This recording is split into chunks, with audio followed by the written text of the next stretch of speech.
Hello, everybody. Now that it has been a few days and I've had some time to think about it, I'm ready to share my thoughts and next steps regarding the legal action being taken against Activision Blizzard. Now, in case you haven't heard about it and you have no idea what I'm talking about, this is not going to be the video to give you all the details. Just throwing that out there. This is going to be mostly what I think and what we're going to do about it as a channel. But for, if you want that information, you could go to the actual article, which I suggest doing, which was originally posted by Bloomberg. And I will put a link to it in the description and in the comments. So it'll be like a pinned comment that you can go take a look at.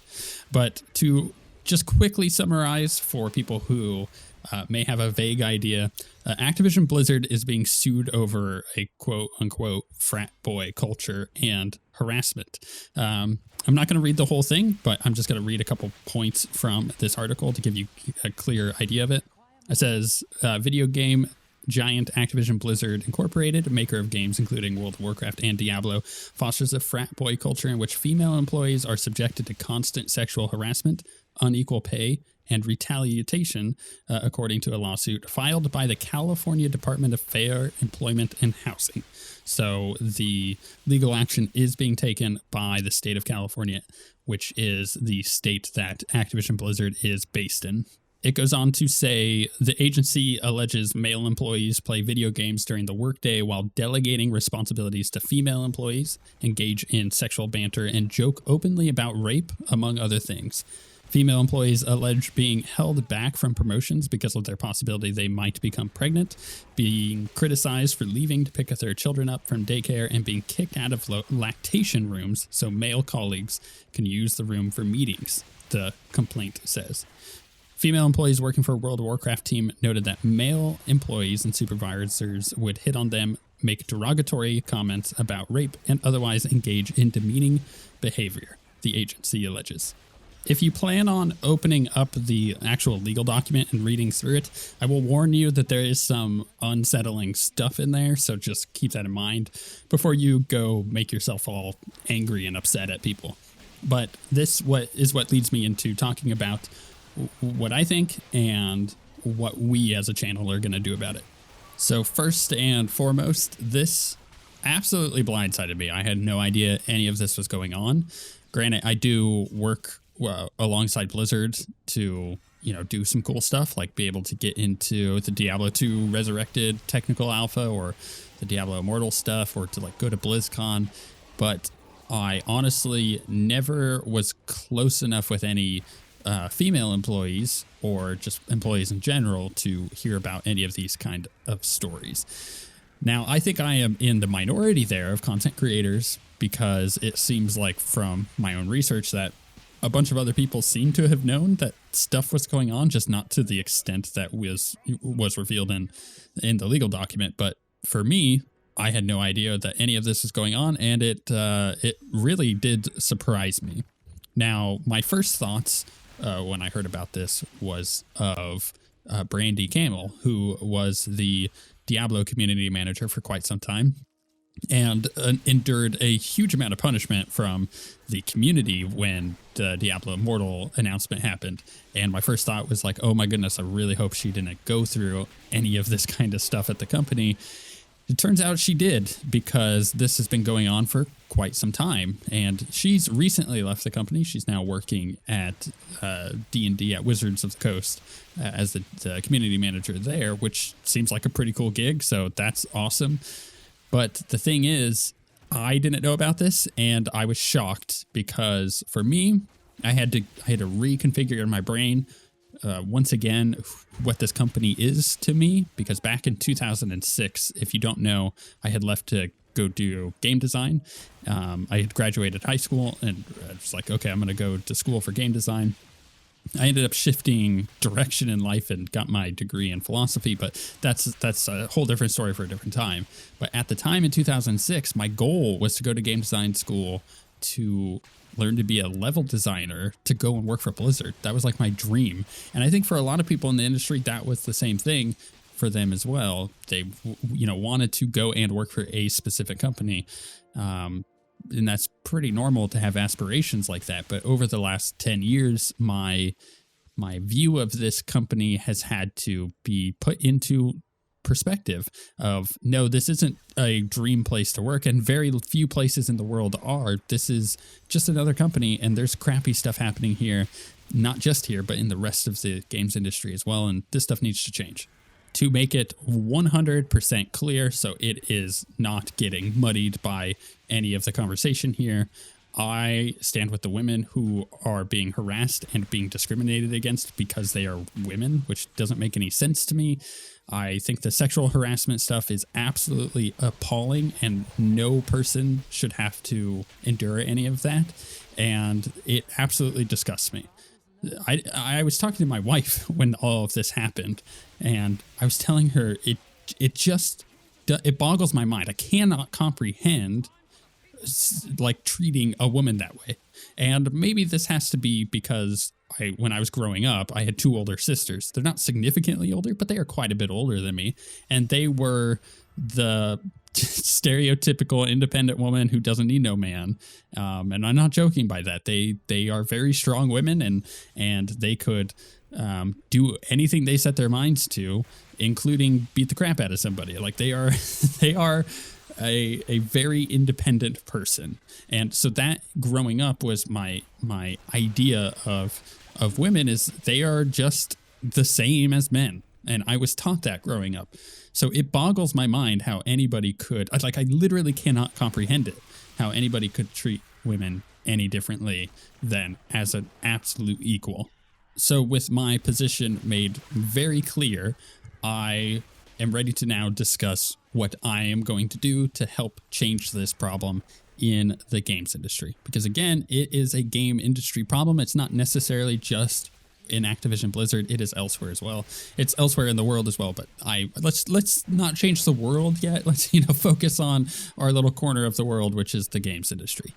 The first thing that I'm going to do is show my support for the creators who happen to be female or any other kind of minority who are at these companies and are being discriminated against and sexually harassed. The way that I'm going to do that is by continuing to make videos of these products. Because in my opinion, and from what I can tell from the research that I have done, I have spent the last few days scouring the internet, trying to get as much information as I could to make the most informed choices, is that the minority of the company, a small minority of the company, happen to be the people doing these things. These are the people causing the sexual harassment, causing the discrimination. Now, a larger portion of that part of the company are the people who are complacent and allowing it to happen and are just as bad as those people. If it's it's the sin of omission, you might call it. Just because someone did something wrong, if you allowed them to do it and you had an opportunity to stop it, it's also your responsibility. And it's the same thing going on here. You have this group of people who are abusing their power, who are doing things that they definitely shouldn't be to their fellow human beings. And you have the people around them allowing that to be happening and not stepping up and helping change the industry from the inside out. The other part of these companies are the people who are being discriminated against, who are being sexually harassed, and they're working their butts off, if not harder than the people around them, just to stay afloat and try to work for that promotion that they're not getting, or just try to prove themselves to these lazy men around them. And my thing is, I want to support those people. I want to support the people who are putting in 110% because they have to, just to stick around. And they're making the product just as much as anybody else is at the company, if not more. And I want to support them. And they're making these games for us to enjoy because they're passionate about it. They wouldn't be there if they weren't passionate about it. They would have left long ago and gone somewhere else, or gone to an industry that isn't sexually harassing them, which admittedly is hard to find. But again, let's focus on our little section of the world. So I want to focus on helping those people out and supporting those people, which means I'm not going to cut off all ties with making content for Activision Blizzard. I 100% respect the people who are going to do that. I understand where you're coming from. For me, when I was talking to my wife on Thursday night after this news broke, I was in the same situation. I was like, oh no, like my heart sank. I was like, what do I do? What do we do? Where do we go from here? And I even discussed with her, like, do I just stop making content for Diablo, for World of Warcraft, for any other Blizzard game? Do I stop doing that? And the answer initially was yes. But after thinking about it and being rational and trying to consider all of the different angles here, I think it's more beneficial for me to support the people who are in there busting their butts doing the right thing and condemning the people who are still there doing those bad things, and try to get the industry changed without ostracizing the people who are actually doing the good work. The second thing I am going to do is hold those around me accountable, and I'm going to encourage those around me to hold everybody else accountable as well. What I mean by this is twofold. First, I'm going to hold the connections that I have at Activision Blizzard and other companies accountable. And I am not going to I am not afraid, I should say, of conflict. And that means that I have a uncomfortable position for a lot of people of, if I see someone doing something that they shouldn't be, or are perceived to be doing something they shouldn't be, I'll call them out on it. And in this case, it's gonna be tough love, but it's one of those things of, if I'm talking to one of the community managers or any of my other contacts at Blizzard, every now and again I'm just gonna check in and be like, hey, how are things going on this front? How are things changing right now in the company? What are you doing? Are you helping the situation, or are you hindering it? And calling people out who are hindering it and trying to empower those who are trying to help it. This also means, and this is the second part of this, that me in my own side of the industry is going to hold the people around me accountable too. If I see a friend or a colleague that are acting disproportionate to another person because they happen to be a minority, or they happen to be female, or they happen to be anything that isn't them, then I'm going to call them out on that, and I will. And then the other thing, just to kind of add into this, for those of you who don't know, because most of you aren't patrons of mine, so you don't watch the Patreon vlogs that I put up every month and talk about kind of what's going on behind the scenes and in my life and everything, I recently joined the games industry as a developer.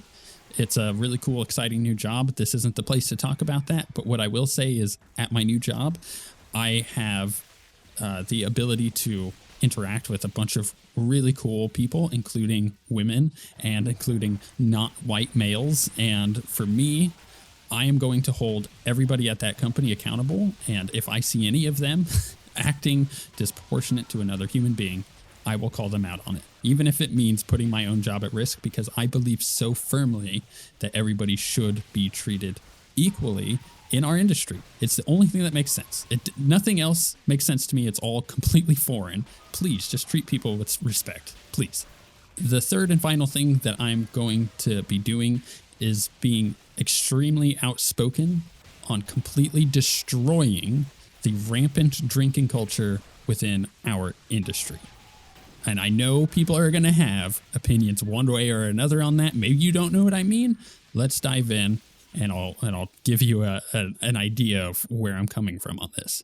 First, I want to say that this isn't necessarily an Activision Blizzard issue. This is an across the industry issue, and it is not also a core of the problem. It's a symptom of the problems. It's a symptom of the people who are causing these issues in these companies to begin with, and they are utilizing these times to be drinking with other people to exploit those people, whether it be male or female.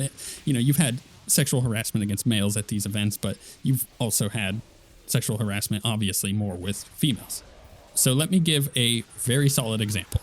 In BlizzCon 2019, I got to attend as a press person. I had a press pass because of my work with Diablo fans and the stuff that I do with my own channel, and it was awesome. It was a lot of fun. I've talked about that in the past, but I also got invited to go to an exclusive community mixer where all of the content creators that are involved with Blizzard, who are essentially being invited to go to BlizzCon anyways, get to go and hang out at this mixer, which allows you to chat with each other and hang out and make connections, which is pretty cool. You know, if you're like, hey, I think you and I would make really good content together, like, hey, we should chat. That kind of thing is fun.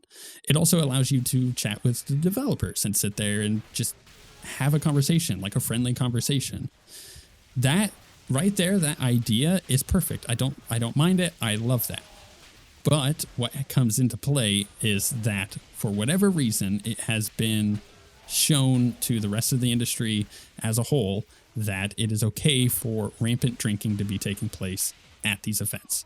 When I got invited, I went there, I walked over to the Hard Rock, which is where it was at, and they give out like drink tokens and you can get a free drink. But that's not what people do. They get their free drink and a lot of people go and get more drinks and it gets a little out of hand. Or people are buying other people drinks, which obviously gets out of hand. And then you get into the situation that's like a normal party situation where people are having to watch that, like women are having to be protective of their drinks because you have creepy men who are prowling about, even though they're a part of the community mixer or a part of the company, and that's not okay. At the end of the day, it is a community event that is a professional event. These people who are going to this are being invited to this because they are professionals. Either they work at the company or they work in the industry as a community content creator, or they're a part of the community in some way. This is a professional event. In my opinion, drinks should not be allowed because you don't drink on a job. That's not okay. Most industries in the world do not allow you to do that. The games industry is very adolescent in that regard, and this should not be the case. But I also need to make my point clear that I personally do not drink. I've never had a drip of alcohol in my entire life. I don't think that drinking helps you. Actually, it's not that I don't think. I'm just going to matter of the fact say drinking doesn't help you in any form or fashion. It's a hindrance on your body. I get that people enjoy doing it and you are feeling a certain way from it, which is intoxicating for your body, and it's not good for your body at all. So at a professional event, this should not be allowed, period. Due to the rampant drinking culture that is prevalent at Twitch parties and the amount of like date raping and stuff that has happened at those parties, I stopped supporting Twitch over a year ago and I refuse to stream on their platform anymore, which is why if you've noticed anytime I live stream, it's been on YouTube now. That's just how it is. That's where I stand. I am going to stand firmly against the drinking culture in our industry because I think it is a huge symptom of this problem. And obviously we need to fix the problem, but this is not good either. We should not allow this to be happening. Mixers are fine, you know, community mixers where you get a bunch of people together to chat and hang out. Totally cool. Love that idea. Get rid of the alcohol. It doesn't need to be there. This is a professional event. So as a quick recap, I will, number one, be continuing to support the creators who are doing the hard work at these companies. I'm not going to cut off my content creation from these companies just because of that. It seems very unfair to those people who are actually getting the work done and being harassed for it, which that's not cool. So we're going to continue to make videos. Number two, I'm going to hold the people around me accountable and make sure that I do my best that I can possibly to change the industry. And from my new job that I have, also be holding those people around me accountable as well. And then finally, I'm going to continue not supporting the rampant drinking culture that I believe is in the games industry, whether that mean I decline certain events or that I call people out who I see doing this kind of thing, or I go to these mixers and try to kind of help gauge when I see someone who's drinking too much and tell them to lay off or, you know, alert somebody to, hey, this might be a problem coming up here. The final thing that I want to say is that I am turning ads off for this video. I do not want to make a buck off of other people's misfortune or discrimination that they're facing. That just is not right to me morally and just actuality. It's stupid to try to make any kind of buck off of that. So I will be not monetizing this video. However, sometimes YouTube monetizes things anyways because they're a company who likes making money. So if you see an ad, it's probably going to YouTube, but I just want to say it's not me. I can only do so much to take ads off the video. And if YouTube wants to put them on there, I can't help it. I really do hope that my words ring true with some of you guys and you're able to help me keep other people accountable. I hope that the developers that I have watching my channel hear me and see that I am supporting the women who are being discriminated against and trying to help change the industry so they're not feeling like they're always sexually harassed or that they're less than or anything like that. And the developers that are listening who are part of the problem, I hope you feel called out, dude, and that you freaking stop it. Seriously, what the hell? But with all of that being said, I really want this to change. It's not going to be overnight. And I just hope that we can make any small mark of good on the industry in whatever way that I possibly can. But we shall see you guys next time.